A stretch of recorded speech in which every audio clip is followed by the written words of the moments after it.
What? What's going on?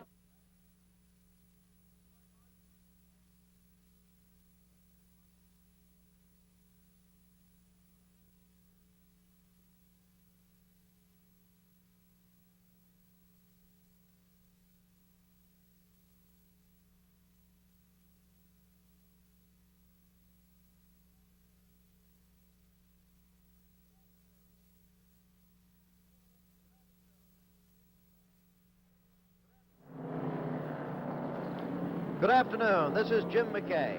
I don't know what you're doing on this Easter Saturday afternoon, but in Greenville, South Carolina, a capacity crowd of about 15,000 people is about to watch the Grand National 100-mile NASCAR stock car race. The pictures you're watching are live. What you see is happening right now, and so it will be from the green flag that starts the race to the checkered flag that marks the finish. Greenville Pickens Speedway, as it's called, is a half-mile track paved with asphalt just a year ago. It's the kind of place where stock car racing started back in the days when the moonshiners first brought their high-powered cars to race against each other. Well, the sport has changed tremendously, and here are the cars in the first two rows. Winning the pole position was car number 17, driven by David Pearson, a three-time NASCAR champion. And right alongside of him in the red number 71 will be Bobby Isaac, who is the current NASCAR champion from the season of 1970. In the second row, car number 72, appropriately yellow, is driven by a former cab driver from Detroit, Benny Parsons, and here comes the green flag. Alongside him is Richard Petty in number 43, the biggest name in stock car racing, Petty. David Pearson trying to hold on to the lead. Isaac right alongside him, but it's David Pearson taking the lead as they go into the backstretch for the first time. It will be 200 laps of this half-mile track, 100 miles. Isaac right on the rear bumper of David Pearson. In third place is Benny Parsons. Richard Petty having trouble holding on to his fourth place that he had on the start. Right alongside him is Bobby Allison in car number 12. With me in the booth is Chrissy Katamaki. And Chris, Richard Petty's had a little trouble, dropped back to sixth place. He's forced into the outside groove, Jim, and this is sort of a one-groove racetrack, at least until some rubber gets laid down. Now he's dropped back to fifth place. He's being pressured by the Neil Castles, and Bill Dennis was up there, too, the Rookie of the Year in NASCAR last season. Okay, meanwhile, back up on front, it is David Pearson, still in first place. Bobby Isaac second. Benny Parsons in number 72 is third, and Bobby Allison in number 12 is fourth. In fifth place is number 90. That's Bill Dennis, who was named the Rookie of the Year last season in NASCAR. And then comes Richard Petty. So, it looks like an interesting afternoon. We'll be hearing periodic reports from the pits from Ken Squire, who is our man down there this afternoon. I'd like to welcome him to our Wide World of Sports motor racing reporting team. There's Benny Parsons, number 72. Remember, he's in third place, being pushed by Bobby Allison. Then comes Neil Castles. But up in front, it's still David Pearson with Bobby Isaac pushing him very closely. Isaac set up there for a moment as if he might try to make a pass. Pearson has gone to a 1968 engine in this 1974, Jim. It's the 427 tunnel port engine, the economy model. It's the same kind of an engine people on ABC Wide World or ABC Sunday saw win the Atlanta 500.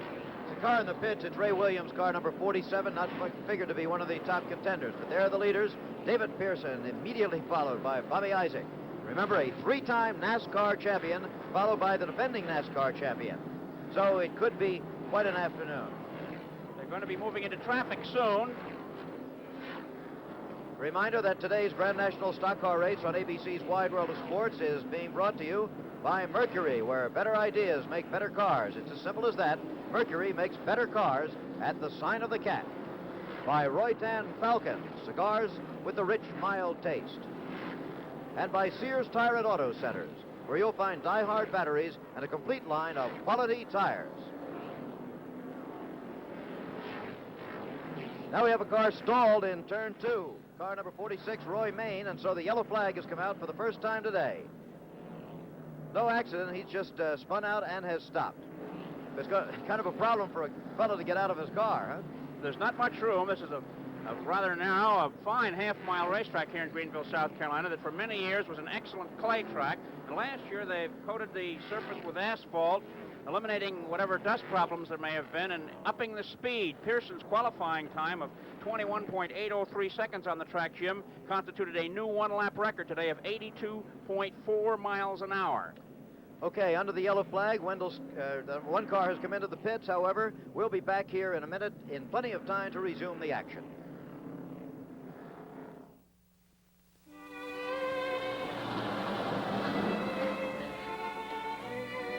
Hey, lady, would you mind getting that pumpkin out of my parking space? Just hold on, buddy. I got mouse troubles.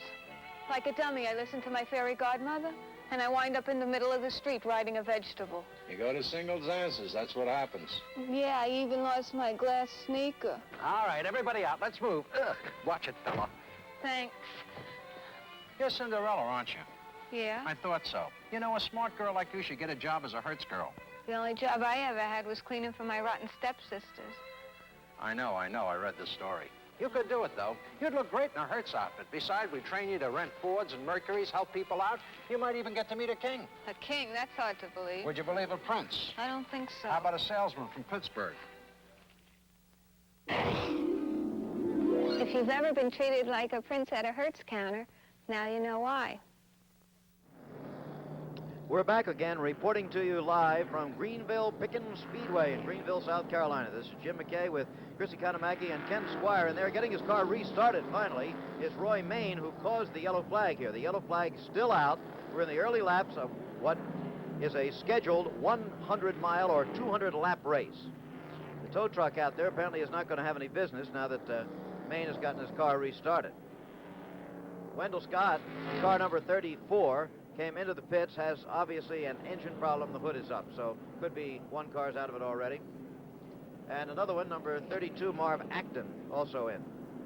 There is Wendell Scott, who is the only Negro driver, or has been for many years, on the NASCAR circuit. Tough break for Wendell going out so early, Jim. 26 cars on the track, or started the race.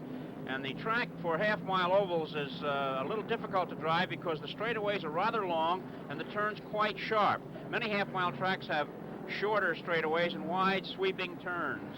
Marv Acton, the Porterville, California driver in a Dodge carrying number 32, is out of the competition. Okay, looks like they're going to give them at least one more lap. One more before they get going again. Still in the early going, 13 laps going by. Coming into the pits now is Bill Dennis, Rookie of the Year last season. You sort of wonder why fellows have to make pit stops with the race not even 10 laps old. He's coming back out, but he is going to have to go past many, many cars to get back up to the position he enjoyed a moment ago. And what he did there was just have a consultation with his mechanics. It'd be interesting to know what the dialogue was. Bill Dennis of Richmond, Virginia, who apparently is going to be one of the coming names in the sport of stock car racing. Wendell Scott backing his car. Wendell Scott's going to get back in the race, too, it looks like. And now the pace car is off the track. We're getting the green flag. It's racing again at Greenville. David Pearson is the leader. They're going to be passing Wendell Scott as he comes out of the pits. But there is number 17, David Pearson, in first place. Bobby Isaac is still second. Benny Parsons is third in car number 72. Bobby Allison is fourth, and Richard Petty has moved into fifth place now. Very tight on these turns, Chris. Extremely tight, and it means that the tires are going to get a workout today, too. But Isaac is not about to let Pearson pull away. He's hanging right there. Pearson cannot afford to make a single mistake. Pearson setting up a little bit, trying to get on the inside. The inside, according to most of the drivers, is the place you want to pass here. But as you can see, it's very, very difficult to get by anybody. There's only one groove basically going through those turns. So you got to try to get them in the straightaway, and the straightaway is only about a good par 3 hole, so it's tough. The problem, Jim, is once one gets to the turn, they can't race outside their rival. They must line up behind him or else push him out of the groove. That's what Isaac is trying to do now. Nuzzle underneath Pearson and get him out of position going in, perhaps to turn one, and he might just do it this time. We're going to pass a slower car again, driven by Look at Ben that, Pearson's Arnold. not giving him room, you see, and there's a little fender bending there. And Ben Arnold in the way, going very slow, but both of them manage to maintain position as they go by. Pearson the leader, Bobby Isaac second. And remember that Benny Parsons in third place is about 20 feet behind, and the others are right on his heels. Bobby Allison and Richard Petty and Richard Brooks. Well, they almost played wrinkle fender at better than 80 miles an hour, Jim. About 95 on the straightaways and in the 70s through the corners. That's a good point. The fact that the speeds here are tremendously slower than they would be on one of the great super speedways, as they're called. But on the other hand, remember, you and I can go a lot faster on a turnpike than we can on a winding country road, but the winding country road may still be tougher. And again, we're back on front. Pearson and Isaac. We have a Ford and a Dodge holding the number 1 and number 2 positions, with a Ford in 3rd place and a Dodge 4th. Okay, well, those 2 lead cars are beginning to move out just a little bit from 3rd place Benny Parsons and from Bobby Allison, who's 4th, and Richard Petty has dropped back a little bit again in 5th place. There is Richard Petty on the left of your screen. Dick just Brooks. Behind him, Richard Brooks. Right behind him in a car that is almost identical, with the exception of the number to that driven by Bobby Allison. And now Isaac up in front is going to make a move. There it is, right alongside. Great racing right alongside David Pearson. Looks like he's got him this time. But Pearson's fighting back. Right side by side, or as they say in the stock cars, dough handle to dough handle. Well, it's a little football expression applies here, Jim. Bump and run. Okay.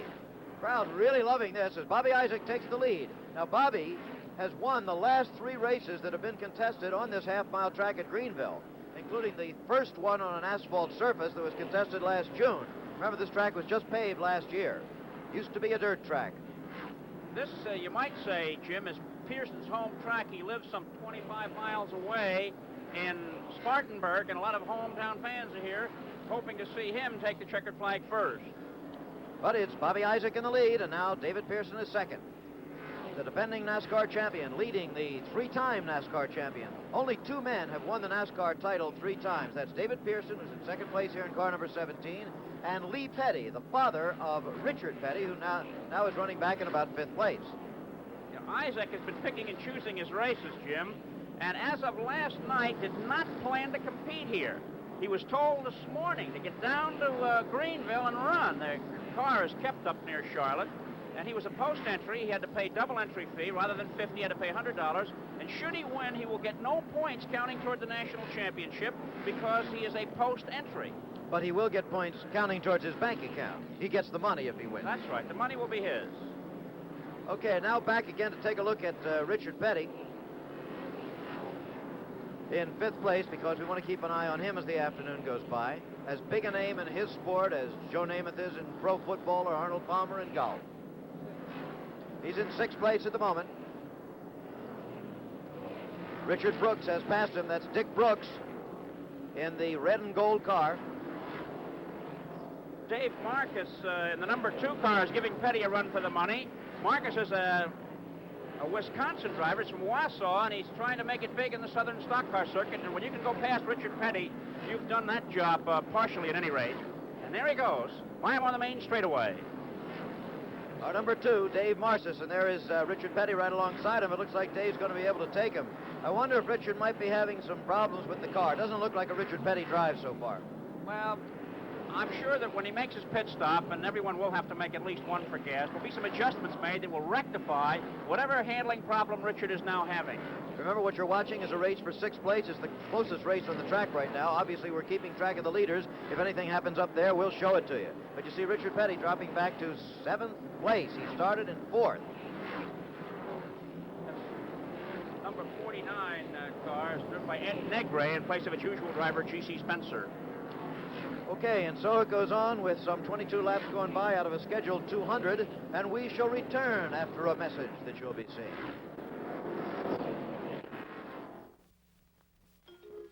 With you, it was love at first sight.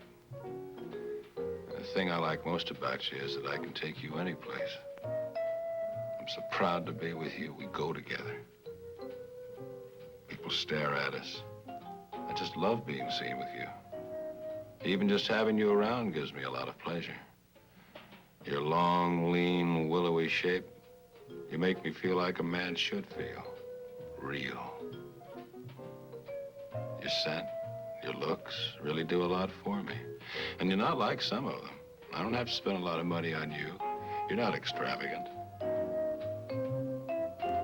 Roytan, there just aren't enough words to describe you.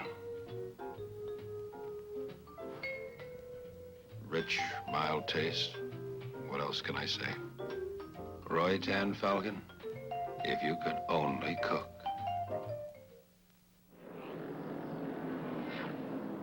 On this Easter Saturday afternoon, you're watching a live automobile race from Greenville, South Carolina, a NASCAR stock car race. 100 miles, that's 200 laps of this half-mile track.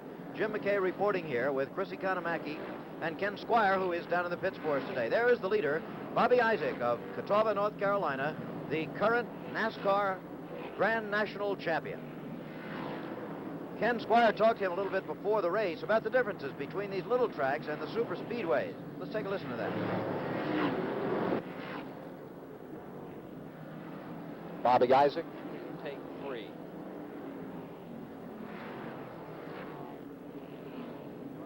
Bobby, is a short track race such as a Greenville Pickens 200 today more difficult on you than a super speedway race? Well, it's more difficult because of the short period of time that you run. Like a driver kind of gears himself for a 500-mile race. He's give out at the end of 500 miles. If it's a 100-mile race, he sets himself for 100 miles. And at the end of a 100-mile race, he's just as give out as he is at the 500-mile race. I would say that as far as physical problem on the driver, it isn't any difference.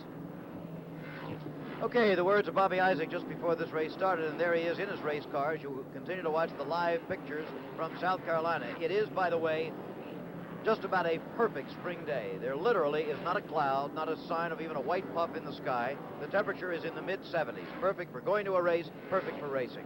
A great number of the local racing gentry is here today, too, Jim. A fine crowd. Isaac has now stretched his lead to about 2 seconds over David Pearson in second place. Remember that he was the second fastest qualifier. Pearson had the lead on the first few laps, then Isaac took him, and now is really beginning to stretch it out. He seems to like this race course. As we said, he's won the last 3 races that have been contested here, 2 on the dirt and 1 on asphalt. Now here we have 2 teammates battling it out. Back there, Bobby Allison in car number 12 and Richard Brooks in car number 22, battling for 4th place in the race, but very much in contention. You might think you're seeing double. One carries a number 12, the other carries a number 22, and the numbers are gold metal on the red paint job, and each car has a gold top. Here's a question for you as an expert, Chris. Is there anything they can do as teammates to help each other? Well, not in this position. They're fighting for that particular spot. Not really. They just might be a little easier on one another under the present circumstances. Were this a faster track, they might be able to draft a little on each other, something like that. Right. Rather than trying to shake a draft, you might be able to assist your teammate in going for the draft. And Dave Marcus is in there trying to put a lap on them, and it's... well, he's not putting a lap on him yet, no, he's trying to move ahead of him. And right, Marcus, the Wisconsin chap, has now moved ahead of Bobby Allison and is going after the other member of the team, Richard Brooks. But there's the leader again, Bobby Isaac, the gentleman from Catawba.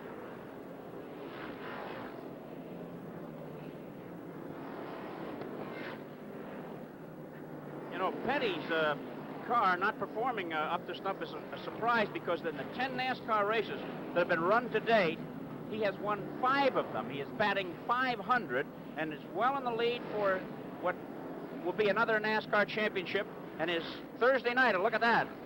Thursday night, Petty won at Columbia, South Carolina, pushing his prize money over $100,000. And there is Richard Petty. Running back in the pack now, remember. He's in 7th place. Meanwhile, Dave Marcus in car number 2 has moved into 4th position in the race. This sport has certainly changed. We mentioned at the beginning that it started with the moonshiners coming down with their fast cars. They used to flee the revenuers in and racing each other on these small tracks. And here today you have Richard Petty, who already this year has won more than $100,000 in stock car racing. And we were talking to some of the fellows in the pits this morning. Charlie Glotzbach is leaving here right after the race in his own twin-engine airplane. Leroy Yarborough said he was golfing yesterday afternoon. Things are changing down here, Chris, in this sport. Leroy, incidentally, was the second alternate for today's race. He did not qualify fast enough to make the field, which is remarkable. Maybe he can go play golf then. Okay, the leader is still Bobby Isaac. And again, we'll return to Greenville, South Carolina in a minute.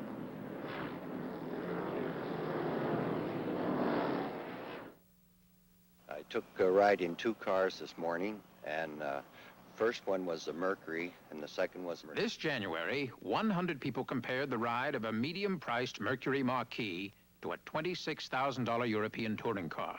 I was blindfolded and had gloves on, so I couldn't tell what the cars were. Another 100 compared Mercury to a $16,000 limousine. The second car, the Mercury, definitely is the better of the two cars. I noticed the ride and the quietness especially. The official results from the Nationwide Consumer Testing Institute shows the vast majority rated Mercury's ride superior. It's a much better ride. It's a quieter ride, smoother, the Mercury. It glides. You go around corners, it's a nice, firm feeling. I think it opens up everyone's eyes. It really does. Sometimes a blindfold can open your eyes. Better ideas make better cars. At the sign of the cat. We return to our live coverage of the 100-mile NASCAR stock car race in Greenville, South Carolina. The leader is Bobby Isaac in the red car, number 71. And he has at the moment what you would consider a comfortable lead of, 3 or 4 seconds over David Pearson in second place.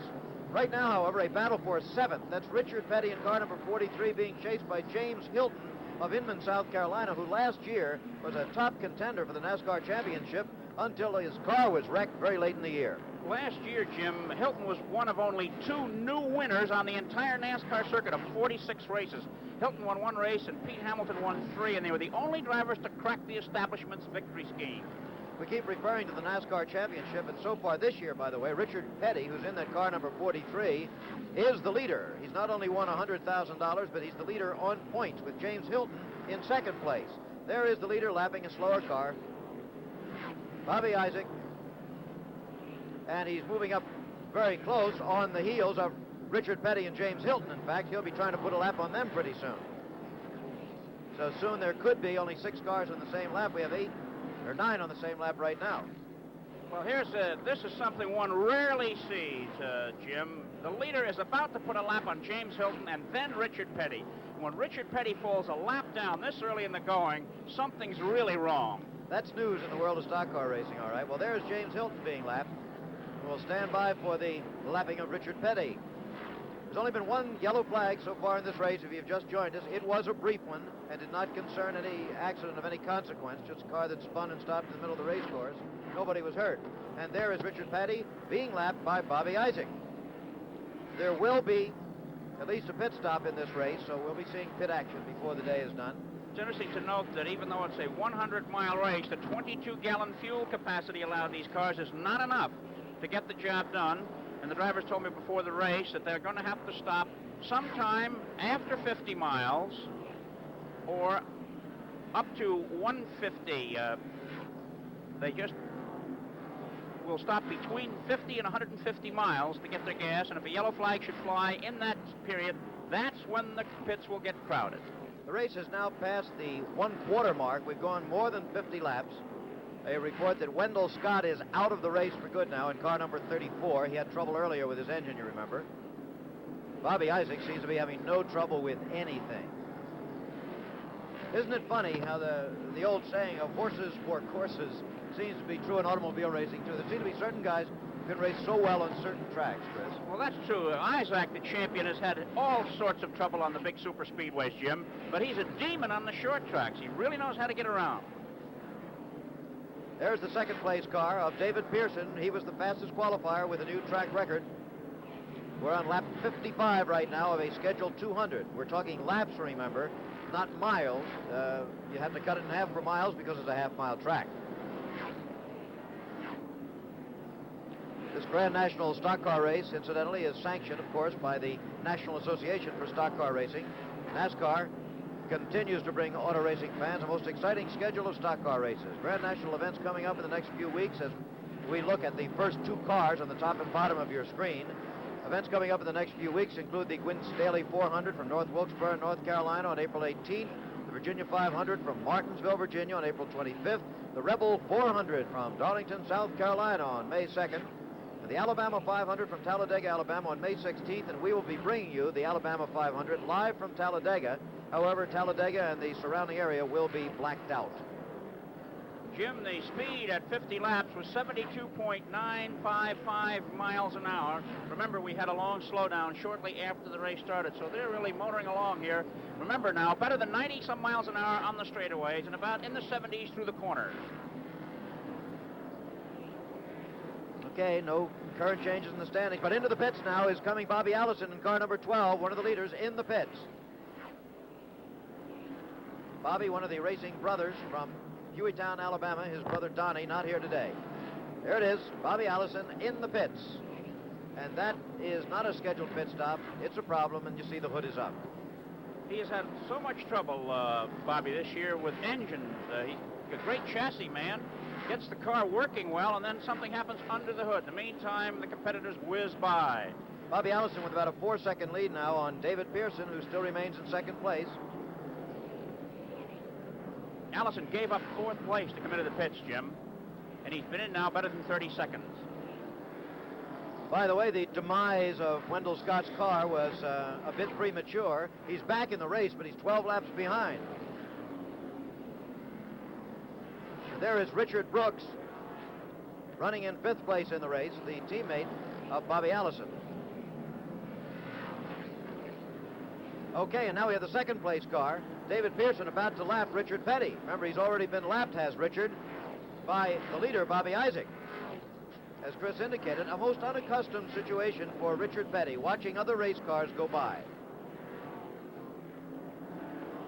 James Hilton is also trying to pass Richard to move ahead of him into 7th position in the race, although they're both 1 lap down on the leaders.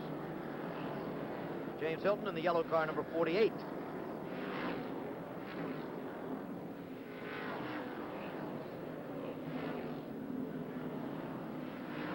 The drivers seem to like these races on the shorter tracks. There's a lot more action for them. Their interest is kept up. And Bobby Allison is being pushed, doesn't look like out of the race, but what do you think, Chris? The car was overheating, Jim, and the way they're pushing it rather leisurely back there, I'm inclined to think he's had it for the day. Yep. Okay, one of the leaders, Bobby Allison, being pushed way back into the pit, so it may be he is finished for this afternoon. Bobby Isaac remains the leader, and there he is in the red car, number 71. Last year's NASCAR champion. With a comfortable 4-second lead over David Pearson, who's in 2nd place. Stand by then for more live racing coming up. The Baja 1000. 832 miles of rocks, ruts, and cactus. We matched a passenger car tire against the Baja. Sears steel-belted radials with flexible steel belts under the tread. They came in first in 3 classes and did it in record time. The same kind of tires that have gone over 70,000 miles on a car like yours. Sears steel-belted radial, the tire that beat the Baja. Only at Sears. Indianapolis, 1970. How did it all start?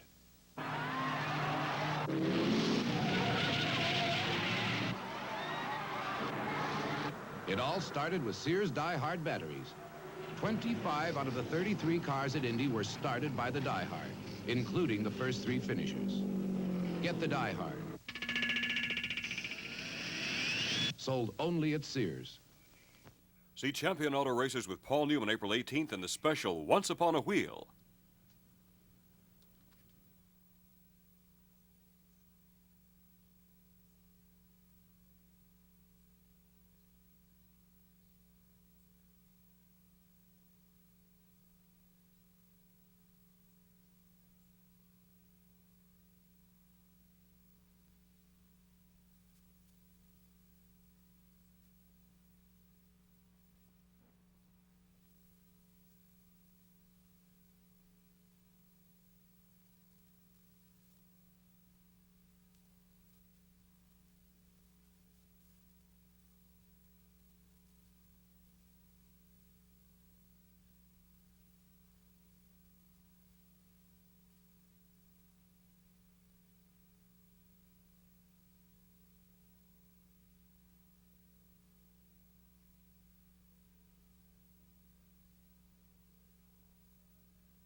The picture is live, and the car is that of Richard Petty in the pits for a scheduled pit stop, the first of any of the lead cars to make their scheduled stop for today, in and out of the pits very quickly, and here you have to wait for a go-ahead to come out because it's kind of dangerous getting back on the racetrack.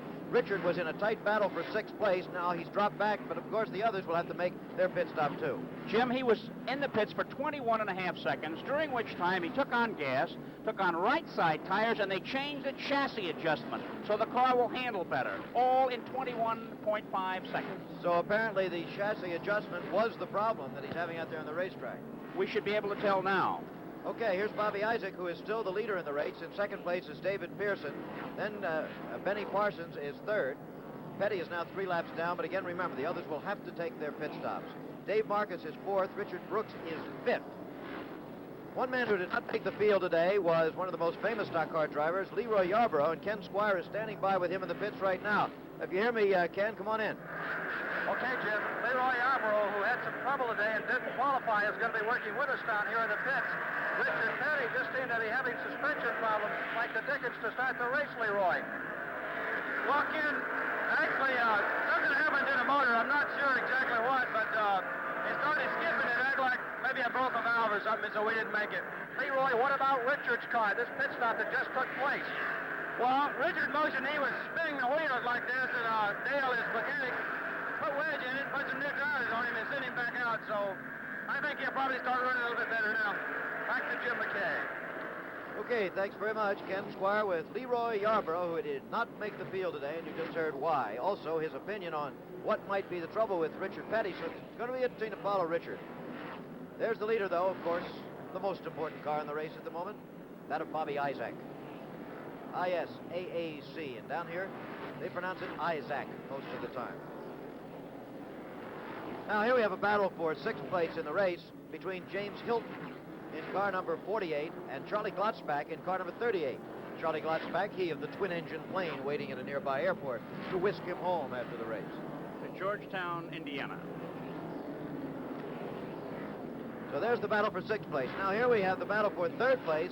There you see Benny Parsons at number 72, who's been 3rd since the start of the race, now being pushed by Dave Marcus, the Wisconsin fellow, who's really been moving up in this race. He started way back in the 1, 2, 3, 4, 5, the 6th row, started in 12th position, and now he's battling for 3rd. We wonder if Benny Parsons can rely on some of the tricks he learned as a Detroit taxi cab driver to ward off the oncoming Marcus. Well, we'll see. Now again, we're back to the battle for 6th. James Hilton. And Charlie Glotzback in the yellow in the number car. 38. Charlie Glotzback on the right. Glotzback is from Indiana, but his accent, by the way, is just about as southern as everybody else in the race. As you must know, the vast proportion of these fellas are from the southern states, but as you can see, there's a...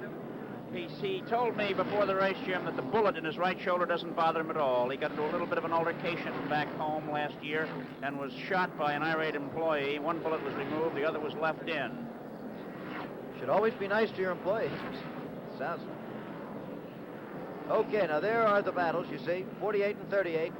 Hilton and Glotzback, and behind them, the battle for 3rd, and those 2 cars battling for 3rd, Benny Parsons and Dave Marcus, also trying to put a lap on the 2 fellas battling for 6th. As you can see, there are battles and sub-battles and battles within battles in an automobile race. In the meantime, Bobby Isaac patrols along, increasing his interval. Boy, Bobby is really having an incident-free ride up to this point. And, of course, that helps the situation when you don't have to push that car too hard. A reminder that tomorrow at 2 o'clock Eastern Standard Time, ABC Sports continues its exclusive coverage of the NBA professional basketball playoffs. You'll see the New York Knicks against the Baltimore Bullets from the Civic Center in Baltimore in game number 3 of this best-of-7 series. Tomorrow at 2 o'clock Eastern Standard Time, the Knicks, of course, leading by 2 games to none, but the Bullets on their home court will try to get back into it again. As for us, ourselves, we will return to you in a minute.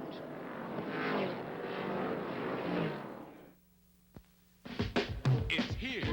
The natural hair control men have always wanted. New Command Dry and Natural. Dry and natural, made for men. Dry and natural. Never greasy, never perfumey, never messy. A clean natural hold. Dry and natural, made for men.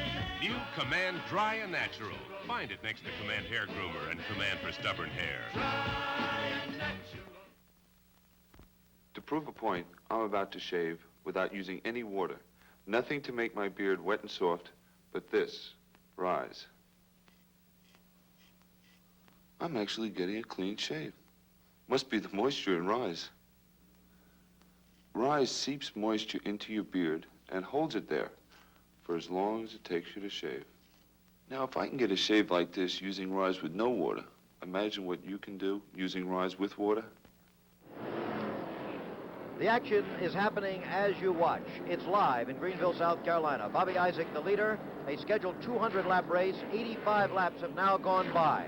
In second place is David Pearson, and in third place, but not by much, is Benny Parsons, trying to stay ahead of Dave Marcus. Richard Petty, whom we've been following from time to time, is way down in 11th place now, but he made a pit stop. Here's this battle for third. Number 72 is the former Detroit cab driver, Benny Parsons, and just behind him, the gentleman from Wisconsin, Dave Marcus. So here are two of the very few Northerners on the NASCAR circuit fighting with each other here. Marcus's car is beginning to smoke when he backs off of the corners, Jim. You can see the smoke coming out of that car. We hope that this great competitor from Wisconsin isn't going to have engine troubles. He has a tough season with his engines. He's an independent and doesn't have much heavy financing, and there's no sponsor's name on this car. Well, as we watch this battle for third place, why don't we bring in a brief conversation that Ken Squire had with Benny Parsons before the race began this afternoon. So you can watch the race there and listen up in the Benny corner. Parsons, what about running a half-mile flat asphalt track like we have here at Greenville Pickens? Well, it's demanding, Ken. It's demanding on the chassis, on the engine, the driver, everything else. You've got to be able to get in the corner and get out. That's the chassis part of it. Once you get on the straightaway, you have to have an engine to carry you down the straightaway. Very demanding racetrack. We think we're about right. There's no way of telling until the race starts. Okay, the words of Benny Parsons, who's in that yellow car number 72, and now we have moved into the pits, and it is Charlie Glutz back in there now. And that's a little more than routine. They're not moving too fast down there. This is more than a routine pit stop, Jim. He's in trouble. Okay, so Glotzback had been battling for sixth place, and you can scratch him from contention right now. Remember, all this while, that Bobby Isaac is out there cruising around by himself, having a nice time. Well, Charlie may get an early ride home in his airplane. Charlie Glotzback from Indiana. And there's the leader again, Bobby Isaac, car number 71. He now has just about a half-lap lead over the second-place car of David Pearson, number 17. Here's that battle for third, though. It really goes on, and this is real good racing on this tight little half-mile track. You can't pass on those turns. You've got to get them on the straightaway. And that's Benny Parsons in 72 being chased by Dave Marcus. Smoke or no smoke, Marcus really hanging in there. Look at this. And, you know, Jim, Benny is giving Marcus the room he needs. He's a real sportsman there. He's not driving at all like a cab driver today. Would you like to count the letters you're going to get from cab drivers, or should we hire a few people to do that? Well, since they raised the drop on the meter in New York City, I'm a little upset about cab drivers. At any rate, that's Benny Parsons in car number 72, appropriately yellow from his cab driving days. Now you see the leader coming up on the third place car. He's passed Marcus, has Bobby Isaac already. Now he's going to try to put a lap on Benny Parsons. And now, if Marcus will try to follow Isaac past Parsons, Parsons will be given the move-over flag by starter Johnny Bruner to make way for the leader. And if Marcus can play his cards right, he can use that to his advantage. Let's watch. Marcus just out of the picture, but there he is. You see, the blue car. Can he follow the leader through there? Has Chris set it up for you or not? Well, there goes the leader. And there's Marcus. He's going to try to do just that. Right alongside Benny Parsons. Parsons, you say, giving him room. Very sportsmanlike racing. And Marcus almost has it, but not quite. They're racing. Racing for third place. And Marcus has got him now. So, Dave Marcus, who started in 12th place, is now third. But remember, both he and the fourth place, Benny Parsons, are now one lap behind the leader, Bobby Isaac. So there are only two cars on the same lap, Isaac and David Pearson, who's about a half lap behind. One other reminder, however, these laps are not very long. They're only a half a mile. And now, of course, the onus is going to lie with the pitmen, Jim, because every second is going to count when they stop for that necessary gas and perhaps right-side tires. Pit stops are really going to be important here. We would repeat that there has only been one yellow flag. It came early in the race and was because of a brief spin out by Roy Main. There were no injuries, but the yellow flag came out briefly until his car was restarted, actually. It was not taken out of the race. There's the second place car. We haven't seen David Pearson for a while, but there he was, and there's the leader a half lap ahead of him. In 4 more laps, we'll be halfway through the race. There is, we might say, no threat of rain, apparently for months, because there's not a cloud to be seen. A beautiful spring afternoon on this Easter Saturday in Greenville. Okay, you saw Charlie Glotzback having problems there a while ago getting out of his car, and Ken Squire spoke to him a little bit earlier. Let's go down to that. At 95 laps, 5 drivers have come out of the race with heating problems. The 5th was Charlie Glotzback. Charlie, just what has it been like out there this afternoon? Well, the car was running pretty well, considered everything, but water temperature went up on it pretty high, so rather than cook the engine, well, we just brought it in. Charlie Glotzback in Georgetown, Indiana, out less than halfway of the race. Bill Dennis, Bill Seifert have also retired early in the going with heating problems. Back to Jim McKay. Okay, thanks very much, Ken. And there's Bobby Isaac going past the start-finish line at the halfway mark. That's 100 laps for the leader. And we have halfway in the race to go. 100 miles, remember, which is 200 laps on this track. A report on Richard Petty. He's not making up much of the time he had lost. Despite resetting the car, he's still 3 laps behind Isaac. There's the second place car on the bottom of your screen. David Pearson, a half lap behind Isaac. Dave Marcus, Jim, is really moving in on Bobby Isaac now. He has found the groove and is cutting the interval sharply. So Dave Marcus could be quite a story before this race is over. He could be challenging that man, the leader. That'll come a little bit later. Right now we're going to go away and then return.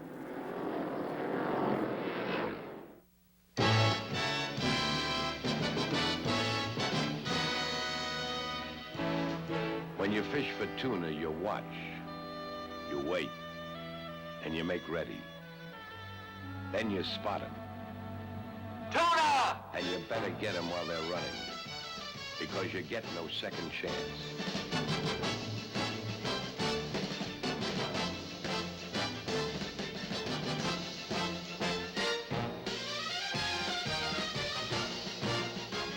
All the gusto in the world's out there. And now is the time to get it. You only get one crack at life, so you look for all the gusto you can. The life you live, the work you do, even in the beer you drink. When you're out of Schlitz, you're out of beer.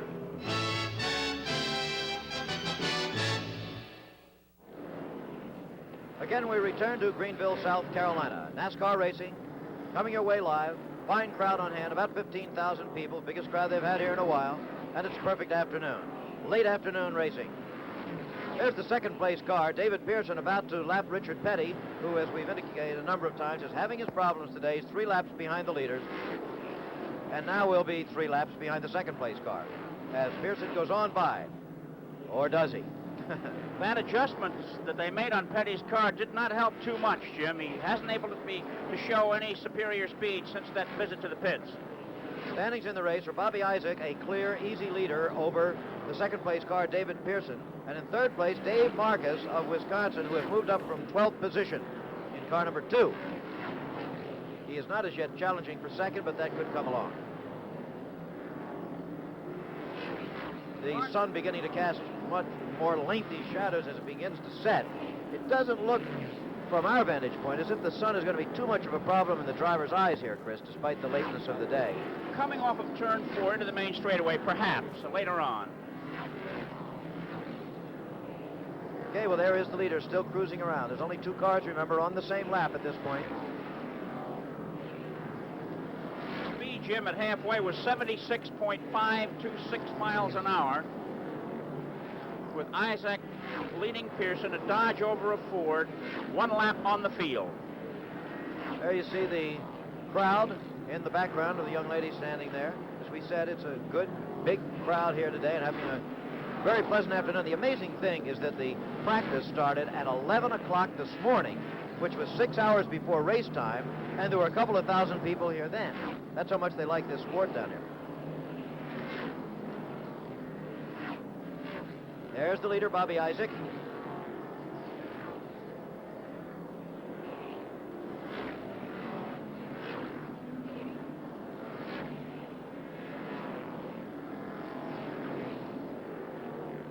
wide world of sports, visits the big cities and the small ones around the world. That's part of the purpose of our program. And here today we're seeing NASCAR stock car racing in its native habitat. This is really where it started, in these small tracks. And now we're getting an interval timing in seconds between the leader, Isaac, and the second place car, David Pearson. As you can see, that lead is getting to be quite a substantial one. As we continue to race under the green flag, there's only been one yellow all afternoon so far. 17.5 seconds is the difference between that car, number 17, in second place, and the leader, Bobby Isaac. Some great names in this area. I noticed on the way out today, we're about equidistant between a town called Travelers Rest and another one called Easley. But wasn't Easley the place where Curtis Turner landed his plane on the church parking lot that time? Exactly, and they remembered for it, for that rather spectacular happening. Ed Negre, number 49, you saw in the pits. Now again, there's Ed Negre's car. He was not in contention, not among the leaders at the time that he went in there. This is the car so far this afternoon. Bobby Isaac trying to win his 4th race in a row on this track. Reminder here that on Sunday, April 18th at 9 o'clock Eastern, 8 o'clock Central Time, ABC Television will present Once Upon a Wheel, a behind-the-scenes look at automobile racing, its excitement, and the men who are a part of this sport. Paul Newman will be the narrator and a participant. Once Upon a Wheel features champion race drivers Richard Petty, who's not doing too well here today, Leroy Yarborough, who's down in the pits with Ken Squire, Bobby Allison, who was a contender but is now out of the race here, Barnelli Jones, Jackie Stewart, and Dennis Holm. Mario Andretti, Al and Bobby Unser, all of them featured on this Once Upon a Wheel show on Sunday, April 18th, 9 o'clock Eastern, 8 o'clock Central Time, here on ABC. And there is car number 49 back on the track. The difference between second and third place, by the way, Chris has gotten a report, is 10.5 seconds, so Marcus still has something to make up before he can catch Pearson, but could do it. 115 laps have gone by of a scheduled 200 laps, and remember, the racing is live. It's happening as you watch. There is the third place car of Dave Marcus, the fellow to watch, who's moved up from 12th to 3rd and is still going very, very well. We'll be back to Greenville in another minute.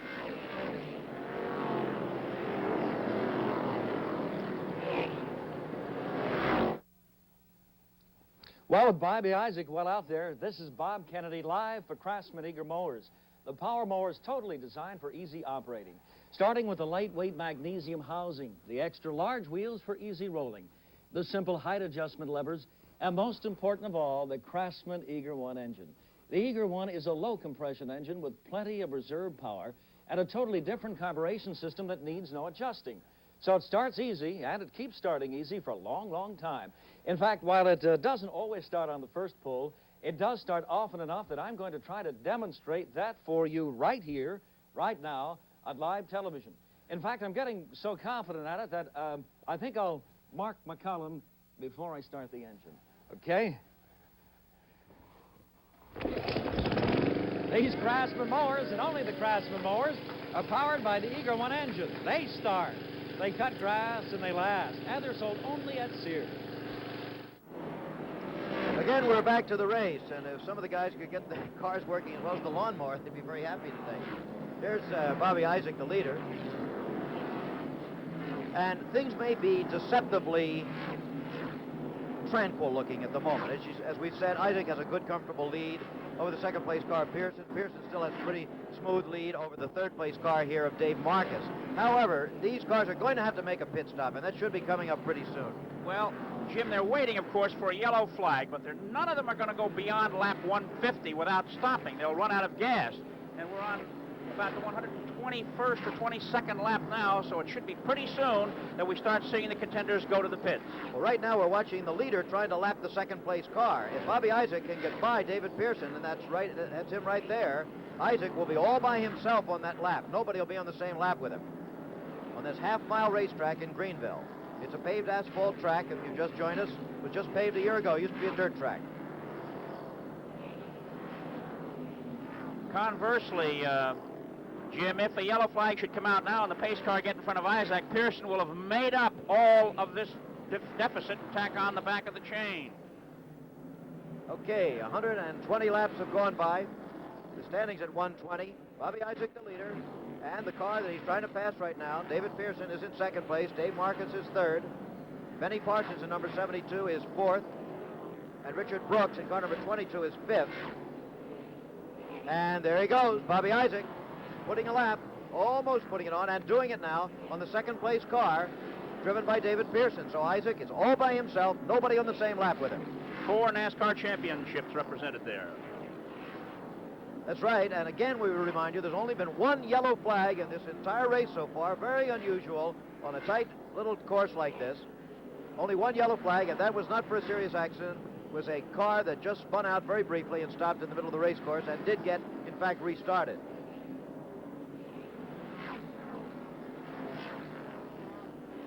Let's listen now to a... Excuse me, Jim, they just signaled Pearson to pit. So Pearson will be coming into the pits in another lap or two. Okay, so it looks like those pit stops we've been awaiting are going to be coming. There have been no pit stops by the leaders so far. We knew that one would have to happen. And now with 126 laps going by of 200, it looks like they're going to start doing it. There's the leader again going by. The one signal we did see was the signal to David Pearson to come in. He's the second place car. Jim, they're concerned. They've got 2 signs out there, and they're shaking them at Pearson. They're afraid he's about out. They want him in, and they want him in now. There it is, David, pit. Could be they're afraid he might run out of fuel out there. Could very well be. You know, that's they're using that 427 engine, and they're winding it very tight. See, normally in a race like this, they would be waiting for a yellow flag of some kind to be able to pit under the yellow and not lose any places in the race. But it looks like everybody's going to have to pit under the green, which, of course, is the most exciting kind of pit stop. The speed of the pit crews becomes extremely important. Now, there is David. It looks like he's slowing down. He's going to do it this time. He finally got the signal from his pit crew. You got to watch on him, Chris. Let's see how long this one takes. NASCAR pit crews, the most famous in the world for their speed. There they go. Remember, now we time from the time the wheels stop until the time the wheels start again. Right side tires and fuel. No under the hood work, no oil, and no chassis adjustments. A little one-stop service there you get from your friendly service station. Including the windshield wipes, if you notice. And now back out he comes again, 22 and 9/10 seconds, a good pit stop. And David was not held up getting out on the track. That also helped him a bit. That's right. That was a good stop. Remember, Petty's stop was 21.5, 22.9. Not quite as fast as the Petty family, but not bad at all. Okay, now, with that pit stop having been made, Isaac, of course, is still the leader, but Dave Marcus is now the second-place car, number 2. However, Marcus, as well as Isaac, will have to make pit stops. But there's Marcus, who started 12th and has now moved up to second. There's some news from the pits. Let's go to Ken Squire. In the pits, with me, Leroy Yarborough. And Leroy, we've got a situation developing here. If the race continues under green, the leader's having to pit. Petty could be right back in the lead lap with the rest of the field at the end. He sure could, except I believe in Petty was spinning the wheel drill bad. He got a lap down to Isaacs and also to... Excuse me, Ken. Bobby Isaac is coming into the pits. We're going to take a look at him for a moment. Here we are, Bobby Isaac, the leader in the pits. We had to cut away from the interview, and I hope Ken and Leroy will excuse us for that. But this is the big story. See how long it takes. Remember, David Pearson, the second-place car, made it in 22 and 9/10 seconds. There is the screen, the safety screen on the left side of the car that they all carry. 22 flat, according to our clock, and he also gets out of the pits unimpeded. He was not held up because of traffic. So, Bobby Isaac is not going to lose any of his lead. There is Richard Petty trying to get by him, who is 3 laps down. And not succeeding. Bobby Isaac holding him off. And now, guess who is leading? And now Dave Marcus, in fact, right here, is the leader in the race. He must pit, now remember, but for the moment at least, he has moved up from 12th place to 1st place, and we'll see how that story ensues in another minute.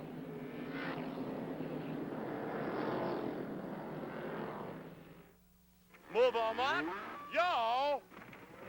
Hey, Bart, where are we camping tonight? I gotta start cow cooking. It's up on yonder bluff, Cookie, but you'll never get that pickup up there.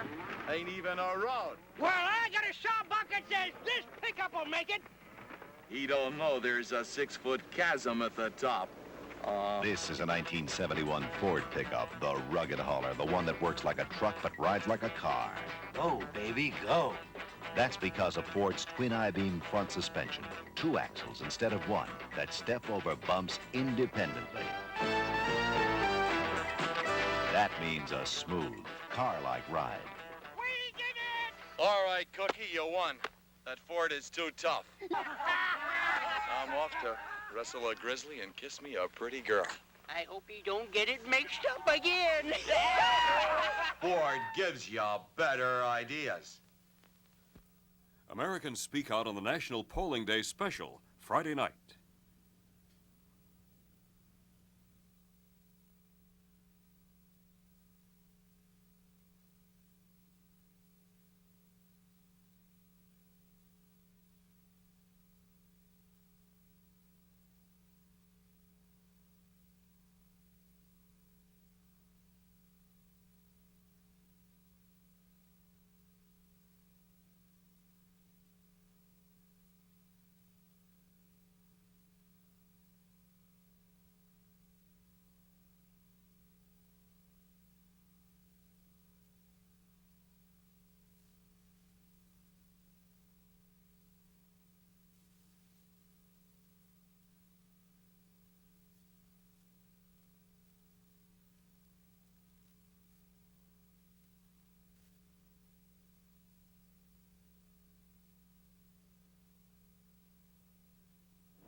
Again, we return to Greenville, South Carolina, and there is the leader, Dave Marcus. Remember, he is the leader, we would assume, temporarily, because he has to pit, and all the other leaders have already made their pit stop in the race.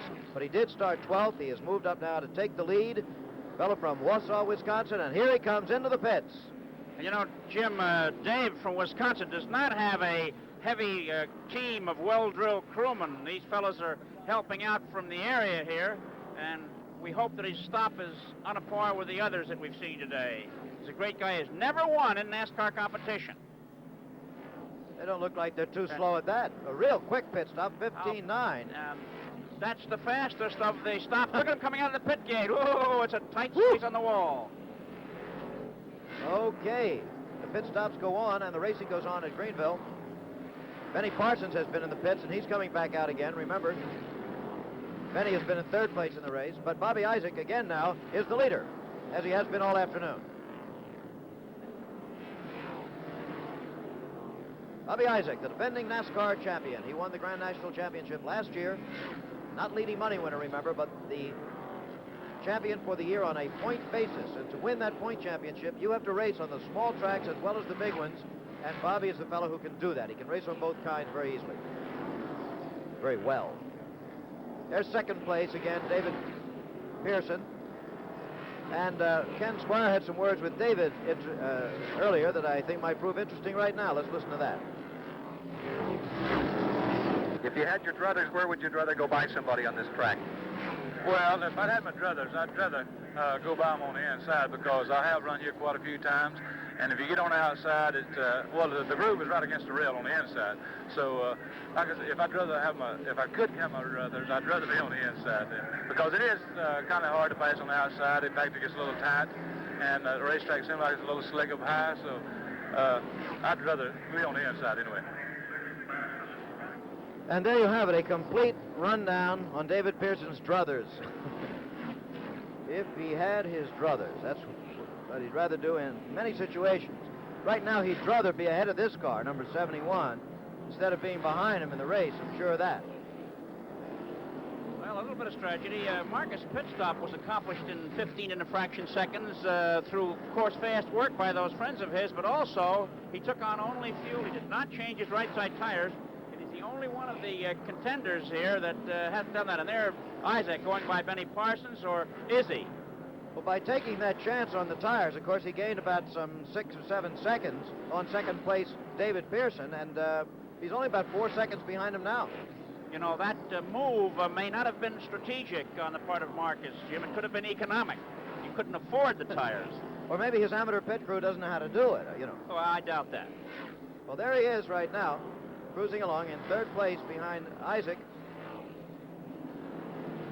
and David Pearson.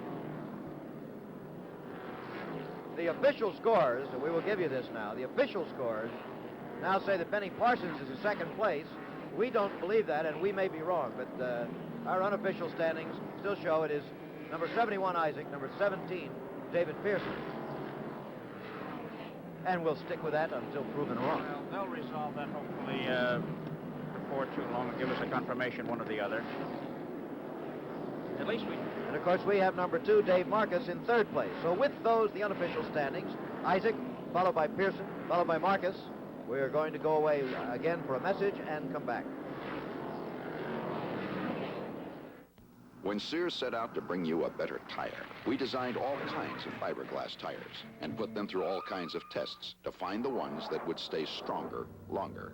We tested them for toughness. We tested them for mileage and came up with the tires that stayed stronger longer. Dynaglass tires with 2 fiberglass belts and a choice of 2 or 4 tough body plies. Dynaglass tires. Only at Sears. Hey, Dad, I can see our car. It's the bottom of the tent, huh? Our lights are on. One run will do it, Willie. My lights. I'll be right back. The Sears Die Hard battery. Extra starting power to start your car when most batteries won't. The Die Hard. Sold only at Sears.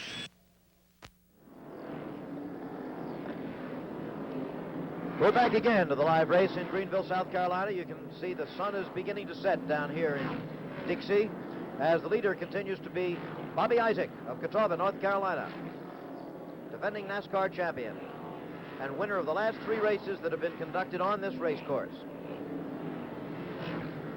Second place, as we have it, is David Pearson, and third place, Dave Marcus. We tell you again, the official standings are saying right now that Benny Parsons is second. However, we'll stay with ours until that gets checked out. There is our second place car, David Pearson. The James Hilton, the number 48, Jim, made a pit stop a bit ago and changed tires while he was in and got out in 19 3/10 seconds, which is the fastest of the stops where the tires have been changed so far today. If you just happen to have joined us, so that's James Hilton right now, who is running up in the top 10, but not among the actual leaders at the moment. But this is a live race. It's coming to you from South Carolina. This is Jim McKay. Chris Economaki is the other voice you're hearing. Ken Squire is down in the pits. And this has been a rather incident-free race. There has not been an accident. There has been one yellow flag, and that was early in the going because of a car that spun briefly, sat in the middle of the race course, but nobody was hurt. It was an accident of no consequence, really, and didn't hold the race up very long. Everybody has made their one scheduled pit stop at this point. Bobby Isaac started in second position in the race alongside David Pearson, who had won the pole with a new track qualifying record. There's Dave Marcus, by the way, putting a lap on Richard Petty, who is having a very unproductive afternoon of racing, something that's very rare for that car number 43. Petty already this year having won more than $100,000 and being the NASCAR point leader. There are some of the people who come from all over the South to take a look at this one, particularly from the Greenville, Spartanburg area. It's kind of an afternoon picnic. You have a lunch and have a real good time. Those were the members of the scoring staff, Jim, checking the cars as they go by, the wives and girlfriends of the drivers in the race today, counting laps as they whiz by. Well, we have now gotten the official from the scores, and it is as we had it all along. I mean, that sounds like we're gloating. We're not really. But it is the way we had it. We've been watching. Bobby Isaac is on a lap all by himself. Then, one lap down, in second place is David Pearson, followed by Dave Marcus. Now, Marcus is on the same lap with Pearson. They're in second and third place. Another lap down. There's Marcus trying to move up on Pearson. Another lap down, we have number 72, Benny, there's the second place car. Another lap down, 2 laps behind, we have Benny Parsons, whom they had in second place for a while, and car number 22, Richard Brooks. And now in 1, 2, 3, 4, 5, in 6th place is Richard Petty. He has been moving up quietly back there in the pack, but he is 3 laps behind.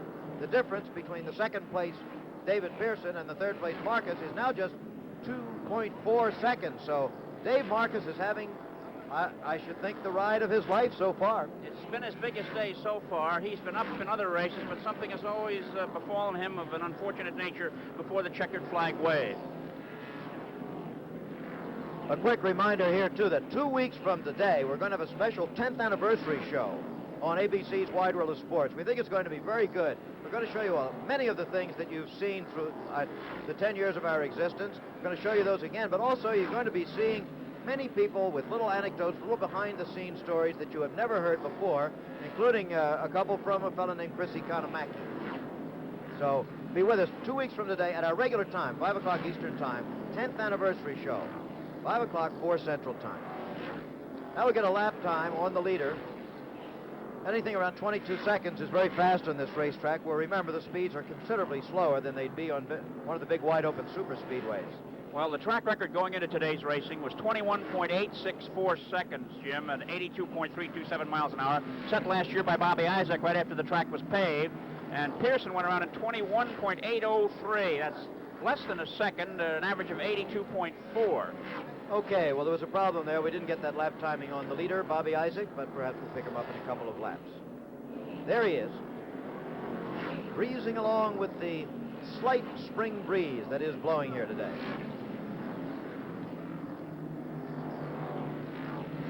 "165 laps have now gone by of a scheduled 200. Second place car of David Pearson once again. And Dave Marcus moving up on him, but not close enough to him to get him in the same picture for you yet. But just be aware of that Marcus is moving up, and we could have a battle for second before this day is done. As a matter of fact, there's just one car in between them. There's the leader. Okay, 22.5, the lap timing on Bobby Isaac is what we had. And that's pretty fast at this stage of the race. Not bad at all. There's a lot of cars out there, and in the qualifying, they had the track to themselves. 47 cars came here to try to qualify. Just 26 made the field. There is second place David Pearson moving by the slower car of Bill Champion, one of the oldest drivers on the circuit. And now moving by Neil Castles, whom you may remember catching on fire at Atlanta last Sunday on our special race series, championship racing. The standings once again, Isaac on a lap by himself, 1 lap down, Pearson and Marcus, who's still moving up on him, 2 laps down, Benny Parsons and Richard Brooks, 3 laps down, James Hilton, who has now moved ahead of Richard Petty again. So, we have set the leaders for you once again. There is no particular battle going on at this moment, so I think we can safely have another message.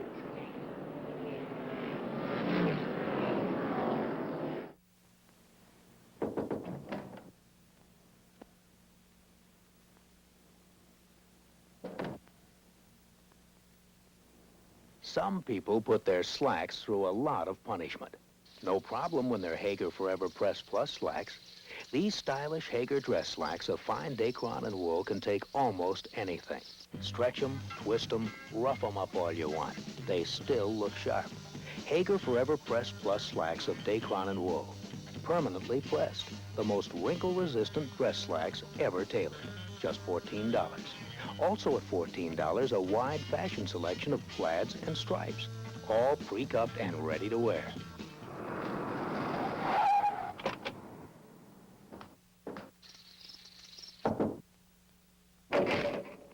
You'll like Hager Forever Press Plus slacks, even if you sleep in them. The only thing you'll wrinkle is the sheets. Dave Marcus there in car number 2 is still chasing David Pearson, trying to catch up with him for second place in this 100-mile NASCAR race. You see the smoke coming from his car, but that's been happening as he's going through the turns, for about 70, 80 laps now, so it doesn't seem to be bothering him any. Quick reminder as we watch Dave Marcus that next Saturday, Wide World of Sports is going to take you to Nagoya, Japan for the 1971 World Table Tennis Championships. That's a much more than usual interest this year because for the first time in quite a while, Red China has sent a team to compete with teams from the rest of the world. There's been page 1 news coming out of that. The Communist Chinese have been extremely friendly with the other teams and finally invited the Americans to come to Red China. So right now, we can't tell you definitely, but we're trying very hard to follow the United States team to Peking this week. And should arrangements work out, we'll also include the U.S. Red China duel match next Saturday. It's the first time an American delegation's been inside Red China for 21 years. So, also next week from the Daytona International Speedway, the Daytona 125 stock car race, another super speedway race for these NASCAR drivers. And all of that next Saturday on Wide World, 5, 4 Central Time. Bobby Isaac has just put another lap on Dave Marcus, Jim, as we saw on the screen. running very well, and I'm a little worried about Dave and that smoking engine. It has been smoking a long time, but not to the degree that it is smoking now. Also, he had been catching up on David Pearson. It looks now like he might be losing a little time to David.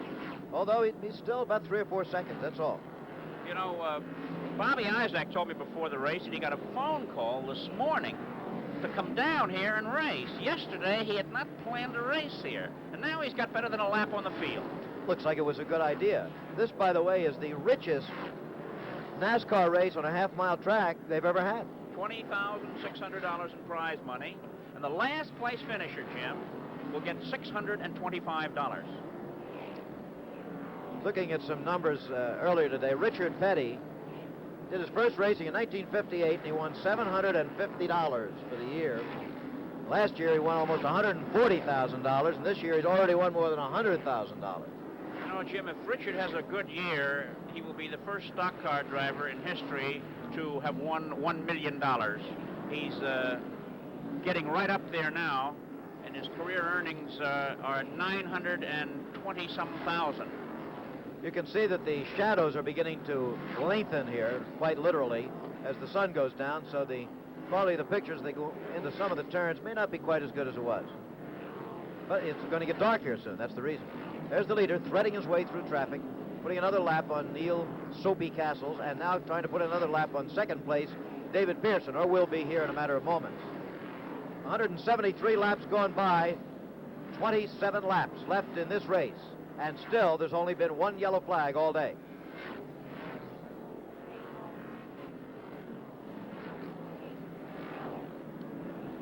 Well, here's a little word from Augusta, Georgia, not too far away from here, I guess about 150 miles. At the end of the third round of the Masters Golf Tournament, Charles Coody is tied for the lead with guess who? Jack Nicklaus. The Bear is closing in, trying for the Grand Slam this year. He's already won the PGA. And he has announced that he's making a conscious effort to win all 4 of the big ones, PGA, the Masters, and then the other 2 that we'll be bringing you, the U.S. Open and the British Open. What a story that could be as the year goes on. But he's going to have to win it tomorrow. There is Isaac putting another lap on the second place car of David Pearson. He's now 2 laps ahead of the field. And we saw Pearson just bump him a little bit as sort of a thank you in the turn. Okay. There is Dave Marcus still valiantly trying to catch up with David Pearson, but that smoke may be his undoing before the day is done. Still running pretty well, however. On the subject of golf, remember, we also have the Tournament of Champions coming up very soon from La Costa in California. That's 2 weekends from now, as a matter of fact. Hope you'll be watching that one on ABC. Nicklaus will be there, and everybody who's won a PGA tournament during the last year. It's Isaac, Jim, with a lap on the field. Pearson second with a lap on Marcus in the number 2 car, who was third. In 4th place now, the number 22 Dodge is Dick Brooks, with Benny Parsons in the number 72 Ford, having dropped to 5th. James Hilton in number 6 is number 40. There's Pitman is telling Benny, just as we're telling you, that he's in 5th place. Benny, you are 5th. That's the hieroglyphics. The pitman is flashing Benny Parsons now. That's the method of communication between the men in the pits and the men in the car. In 7th place is Richard Petty, and in 8th place, in car number 39, is Friday Hassler, and Neil Castles in number 06 lies 9th here with less than 20 laps to go.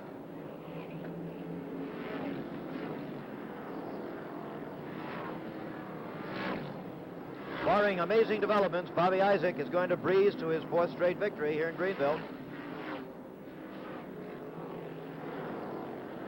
And we'll be here to watch that victory as it unfolds. We'll be back here in another minute.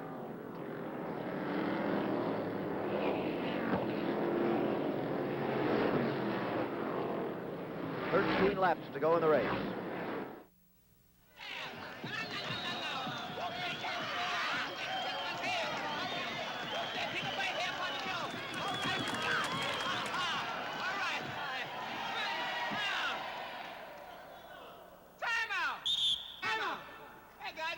On his head.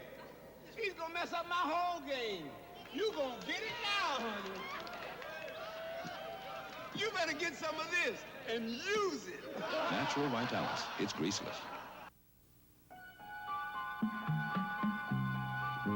What happens inside your system to plain aspirin and bufferin? This illustrates most of bufferin with its extra speed is already going to your headache, when most of plain aspirin is still in your stomach. So with bufferin, there's less to upset your stomach when there's more pain reliever going to your headache. Bufferin, faster to your headache, better for your stomach. Here is Bill Toomey, running in the footsteps of Jim Thorpe and Rafer Johnson and Bob Mathias, running in the cold and the dark of Mexico City, in the breathless air, winning the decathlon. I was just one member of the 1968 Olympic team. You can take part in the 1972 Games by helping send our team to Munich, Germany. Mail your contributions to the United States Olympic Committee, 57 Park Avenue, New York City, 10016. Bobby Isaac apparently on his way to victory in Greenville. This is a live broadcast, and there are now 8 laps to go as he crosses the start-finish line. Only 8 laps, 4 miles, and Bobby Isaac will have wrapped up his 4th straight win on this track. His 2-lap advantage sort of plays with his sponsor, an insurance company from Fort Wayne, Indiana. He's got a 2-lap insurance on his victory here right now. Yes, he does, and it'll be now 7 laps to go. There's the second place car of David Pearson, who's a couple of laps behind now. There's third place Dave Marcus, and just behind him Richard Brooks in car number 22, and they're back on the same lap together now, so we have a real battle for third place between Marcus and Richard Brooks. They're right together. They're on the same lap. Brooks trying to move up to third. Marcus has slowed down a bit because of that smoke you saw, although now the smoke seems to have stopped. He may 6 have laps burned to go. off all his oil, Jim. This would mean that the engine might just go between now and the time the checker weighs.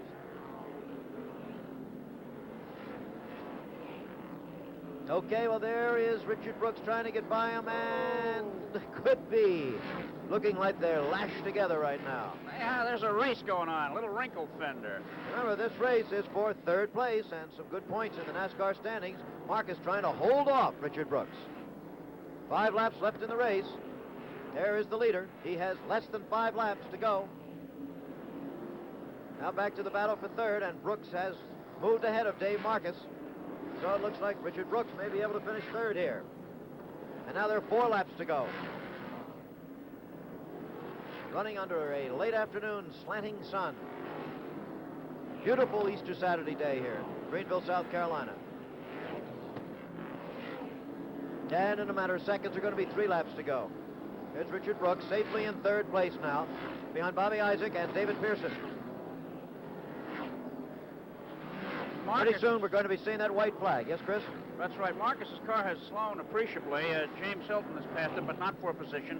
And Richard Petty is coming by him, too, but he has some cushion there. Petty's way back in 7th place. But Marcus's car is giving out now here, right near the end. So he's trying to hold on to 4th place, having been passed by Richard Brooks.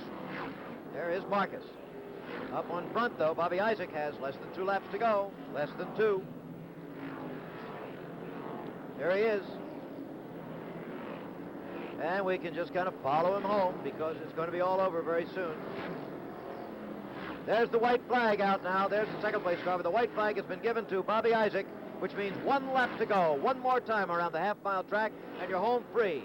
Car number 71 will be the winner of this race. There's the second place car. But here it comes, the victory lap, the winning lap for Bobby Isaac of Catawba, North Carolina. Coming out of turn 4, headed for the checkered flag, and they're giving it to him now. It's all over. Bobby Isaac has won the 100-mile race in Greenville, South Carolina. Second place to David Pearson, third place to Richard Brooks, fourth place to Dave Marcus. And the crowd not heading for home. They're heading down to the fence to get a look at the car, to get a look at Victory Lane. And, of course, we'll be going down there, too. That's a great big checkered flag Johnny Bruner Jr. is waving. A big crowd, perhaps one of the biggest in the track's history, something close to 15,000. And they did see a fine automobile race, Jim. A well-deserved victory for Bobby Isaac of Catawba, North Carolina.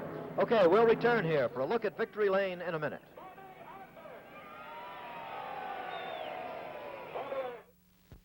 You start with an idea. It grows into a business.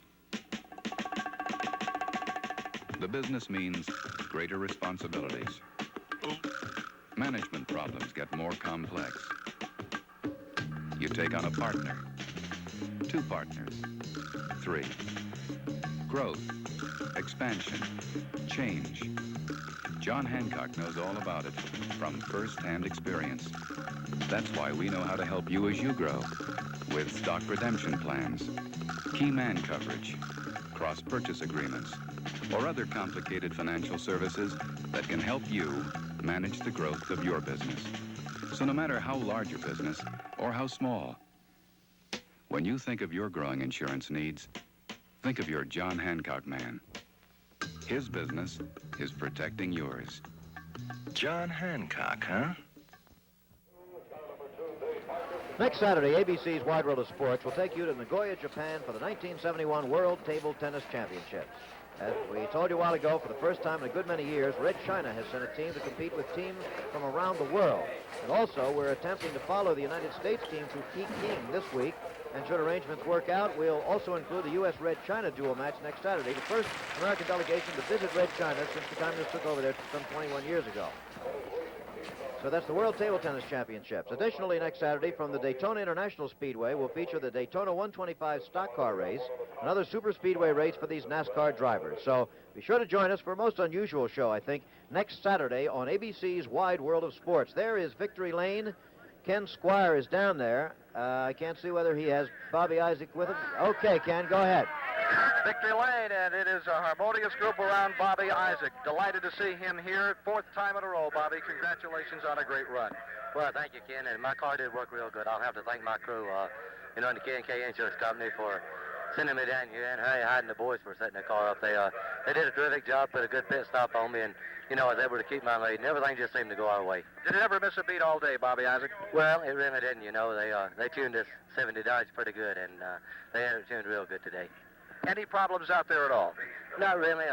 Matter of fact, it was a little bit easier than I thought it would be. I figured that David Pearson and Richard Petty would run much better, but we came down here last year and backed off the truck and kind of dominated the race, and we came back pretty much the same way today, and just seems like that our car likes it better here than anywhere.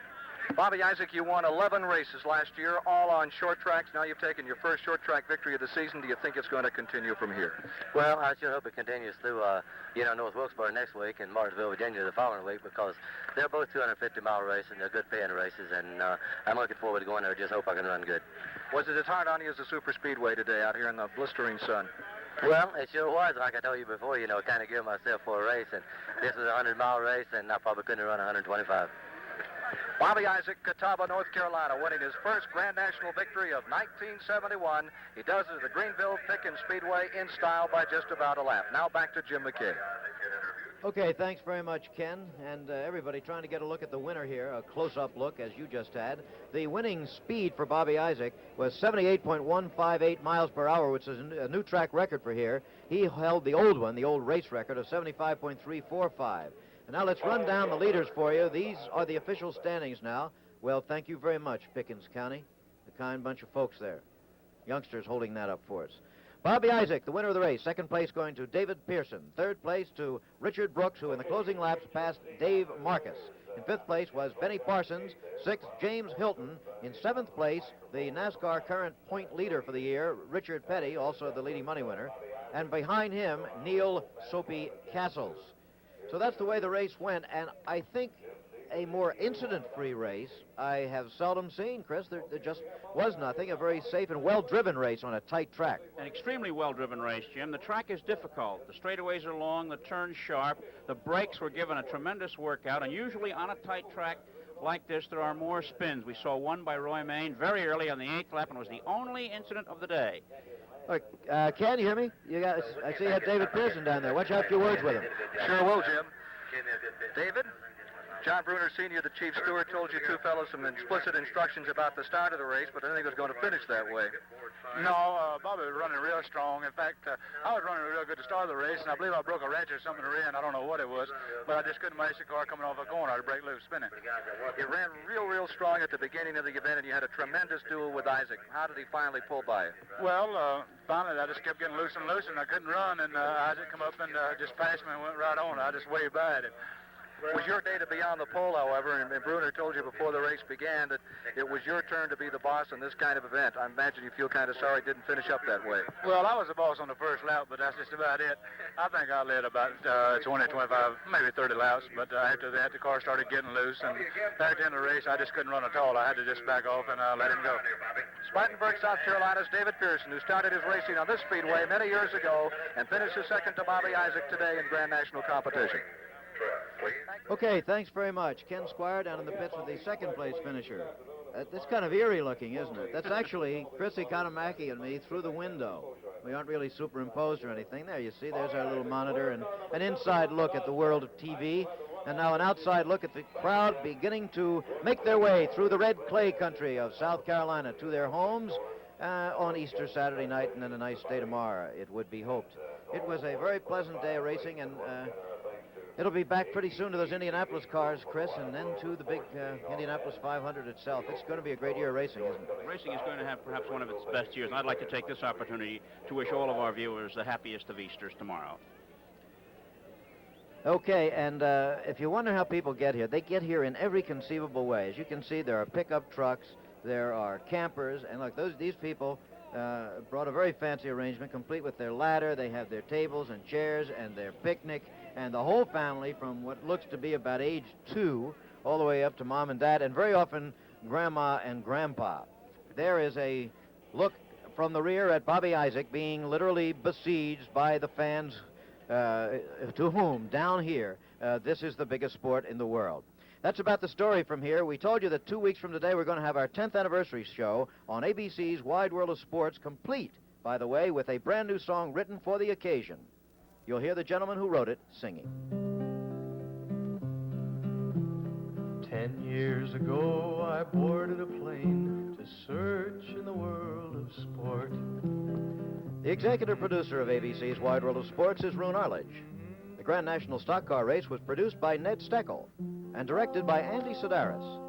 The production coordinator of Wide World of Sports is Dennis Lewin, and our program administrator, John Martin. The associate directors, Joe Assetti, Jim Jeanette, and Bernie Hoffman, and the technical directors, Vern Hendrickson and Bob Bernthal. Tomorrow at 2 Eastern Time, remember, we continue our coverage of the NBA playoffs as the New York Knicks meet the Baltimore Bullets in the third game of their series. Until next Saturday, when we feature the 1971 World Table Tennis Championships and the Daytona 125 Stock Car Race, this is Jim McKay with Chris Economaki and Ken Squire saying so long from South Carolina. Air travel arranged through and promotional fee paid by American Airlines. American has more 747s flying to more places in the United States than any other airline. It's good to know that you're on American. And again, remember, 2 weeks from today, you'll be hearing the song that's in the background right now as we bring you ABC's Wide World of Sports 10th anniversary show, a decade on the air. It's a long time, and we think you'll enjoy what you see on that April 24th program.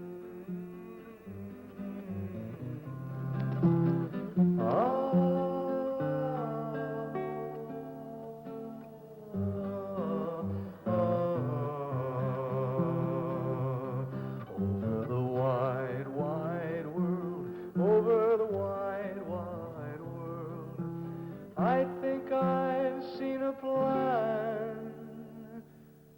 Men can shake hands and understand.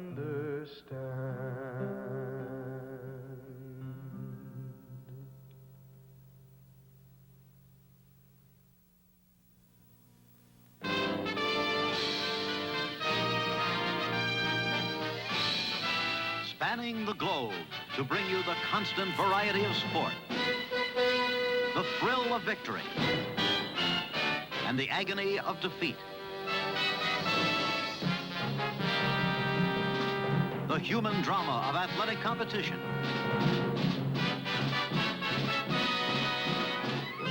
This has been ABC's Wide World of Sports. Brought to you by Vitalis, the only leading hair groom without grease. By Sears Craftsman Power Mowers, powered by the unique Eager One engine. And by Hager Slacks, the #1 name in new double knit slacks.